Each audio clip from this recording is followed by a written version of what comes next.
Shri Saji Nandiyat, advocate B A ആടൂരിലേക്ക് പോകുന്നതിന് മുമ്പ് ശ്രീ സജി നന്ദിയാട്ട്, അങ്ങ് ഈ ചർച്ചയിൽ പങ്കെടുക്കുന്ന ഘട്ടത്തിൽ ഏറ്റവും ആദ്യം അങ്ങയോട് ചോദിക്കാനുള്ളത്, കഴിഞ്ഞ ദിവസം അങ്ങ് ഉയർത്തിയ ഒരു സ്ത്രീ വിരുദ്ധ പരാമർശത്തിൻ്റെ പേരിൽ അങ്ങേക്കെതിരെ WCC നീങ്ങിയിരിക്കുന്ന വാർത്ത ഇപ്പോൾ ഉള്ളത് കൊണ്ടാണ്.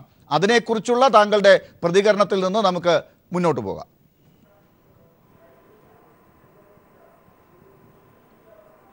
ലാൽ, ഞാനത് ഇത് ചോദിച്ചിട്ടേലും പറയാൻ വേണ്ടി ഇരിക്കുകയായിരുന്നു.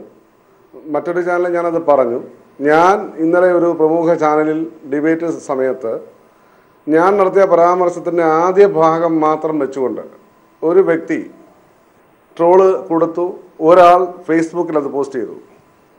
അപ്പോൾ എന്നെ സ്നേഹിക്കുന്ന ആൾക്കാർ ഒത്തിരി പേര് വിളിച്ചു, എന്ത് തരം. അപ്പോഴാണ് ഞാനിത് അറിഞ്ഞത്. ഞാൻ ലാലിനറിയാം 60 ചർച്ചകൾ ഈ സംഭവമായി ബന്ധപ്പെട്ട് നടത്തിയിട്ടുണ്ട്. ഒരിക്കൽ പോലും ഇരയുടെ പേര് പോലും ഞാൻ പറഞ്ഞിട്ടില്ല. ഞാൻ ആ പെൺകുട്ടിയുടെ സൈഡാണ്. എന്താണ്, ആ പെൺകുട്ടി ദയ അർഹിക്കുന്നത് മാത്രമല്ല, ആ പെൺകുട്ടിക്ക് നീതി ലഭിക്കണമെന്നല്ലാതെ ഏതെങ്കിലും ഒരു ചർച്ചയിൽ ബൈക്ക് ഫയൽ എടുത്ത് നമുക്കറിയാം. ഞാൻ അങ്ങനെ പറഞ്ഞിട്ടില്ല. പിന്നെ ഇന്നലെ വന്നപ്പോൾ ഞാൻ പറഞ്ഞപ്പോൾ ഇപ്പം തന്നെ നമ്മളെ ഒരു സ്റ്റുഡിയോയിൽ സംസാരിക്കുമ്പോൾ സാങ്കേതികമായ ചില തകരാറുകൾ വരും. ഇടയ്ക്ക് ഡോക്ടർ ലാൽ ഇപ്പം കയറി ഇടപെട്ടാൽ എൻ്റെ ശബ്ദം മുറിഞ്ഞു പോകും. സ്വാഭാവികം, അതൊക്കെ മനസ്സിലാക്കണം.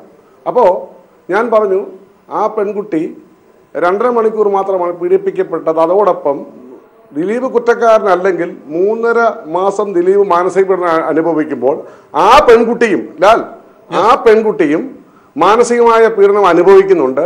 ഇവർ തമ്മിലുള്ള അകലം ആരോ മുതലെടുത്തു. അതിൻ്റെ ഫലമായി ഇനി എത്ര പ്രതികളെ അറസ്റ്റ് ചെയ്താലും ആ പെൺകുട്ടിക്ക് വന്ന നഷ്ടവും അല്ലെങ്കിൽ ആ വേദനയും അതിന് പരിഹാരമാവില്ല എന്ന് പറയാനാണ് ഞാൻ പറഞ്ഞു തുടങ്ങിയത്. ഇടയ്ക്ക് വെച്ച് സാങ്കേതിക തകരാറ് വരികയും കോമ്പയർ കയറി ഇടപെടുകയും ചെയ്തപ്പോൾ അവിടെ ഒരു തടസ്സം നേരിട്ടു. അപ്പോൾ ശരിക്കും എനിക്കത് ക്ലിയറായി. ഞാൻ അങ്ങനെയാണോ പറഞ്ഞതുപോലെ ഓർക്കാതെ ഞാനത് സ്റ്റഡി ചെയ്ത് വരുന്നല്ലോ.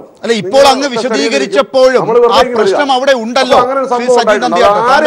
വിശദീകരണത്തിൽ പോലും അത് കൃത്യമാകുന്നില്ല. ഒരു 2.5 മണിക്കൂറിന്റെ അവസ്ഥ താങ്കൾ പറയുന്നുണ്ട്, മറ്റൊരു 3.5 മാസത്തിന്റെ കാര്യങ്ങൾ പറയുന്നുണ്ട്. ഇത് തമ്മിലുള്ള അന്തരത്തിന്റെ കാര്യം അളക്കുന്നത് തന്നെ ശരിയല്ലെങ്കിൽ ദിലീപിന് മനുഷ്യാവകാശമില്ലേ? ആ പെൺകുട്ടിക്ക് ഞാൻ ആ പെൺകുട്ടിക്ക് വന്നതിന് ഒരു പരിഹാരവും ഈ പ്രതിയെ അറസ്റ്റ് ചെയ്തപ്പോൾ ഉണ്ടാകും. അത്രയ്ക്കും ദഹ അർഹിക്കുന്ന കുട്ടിയാണ്, നീതി ലഭിക്കണമെന്ന അർത്ഥത്തിലാണ് ഞാൻ പറഞ്ഞത്. അത് ഇടയ്ക്ക് വെച്ച് മുറിഞ്ഞു പോയി കോമ്പയർ ഇടപെട്ടപ്പം അത് ആ കൺഫ്യൂഷനായി.